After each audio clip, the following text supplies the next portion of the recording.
ख़बर शामिल कंदासीं। हैदराबाद शहर के मुख़्तलिफ़ इलाक़नि में पुलिस कार्रवाइयूं कंदे 7 ॼणनि खे गिरफ़्तार करे वरितो आहे। हुसैनाबाद पुलिस कार्रवाई कंदे औरतुनि समेत 5 ॼणनि खे गिरफ़्तार करे वरितो आहे।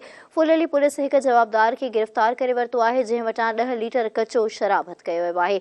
बल्दिया पुलिस कार्रवाई कंदे इश्तिहारी जवाबदार नवाज़ सूमरो खे गिरफ़्तार करे वरितो आहे। नाज़रीन, ख़बर अव्हांखे ॾियूं पिया हैदराबाद मां। हैदराबाद शहर के मुख़्तलिफ़ इलाक़नि में पुलिस कार्रवाइयूं कंदे 7 ॼणनि खे गिरफ़्तार करे वरितो आहे।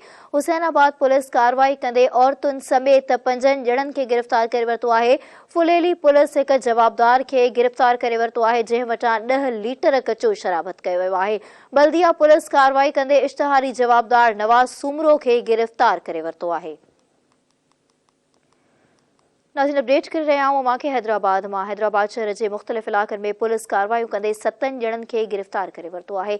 हुसैनाबाद पुलिस कार्रवाई कंदे औरतुनि समेत 5 ॼणनि खे गिरफ़्तार करे वरितो आहे। फुलेली पुलिस हिक जवाबदार खे गिरफ़्तार औरतुनि समेत 5 ॼणनि खे गिरफ़्तार करे वरितो आहे। फुलेली पुलिस हिक जवाबदार खे गिरफ़्तार करे वरितो आहे, जंहिं वटां 10 लीटर कचो शराब हथ कयो वियो आहे। इन जा वधीक तफ़सील वठंदासीं। हैदराबाद में मौजूद है धरती न्यूज़ जो रिपोर्टर शबीर अबड़ो। जी शबीर, छा अपडेट्स आहिनि? जी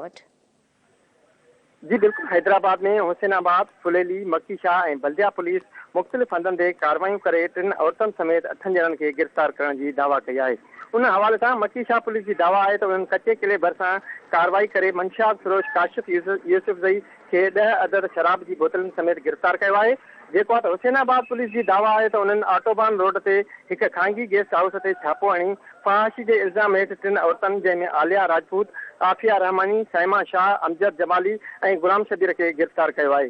बे पासे फुलेली पुलिस की दावा है तो उन्होंने टंडो मीर महमूद में फ्लैट चौक भरिसां कार्रवाई करे कच्चो शराब विकिरो कंदड़ जवाबदार मोहम्मद सिद्दीक फारूकी के 10 लीटर कच्चे शराब समेत गिरफ़्तार करे वरितो है। अहिड़े तरह बल्दिया पुलिस जो चवण है तो उन्होंने दरगाह जीवन शाह भरिसां चेक पोस्ट नसीमनगर के इश्तिहारी जवाबदार नवाज़ उर्फ नवाज़ू सूमरो के गिरफ़्तार किया है। पुलिस तर्जमान मूजिब गिरफ़्तार थियल जवाबदारनि खिलाफ़ लागापियल थाणनि ते केस दाख़िल कया विया आहिनि। जी शबीर, अव्हांजी वॾी महिरबानी तफ़सील बाबति अपडेट करण लाइ।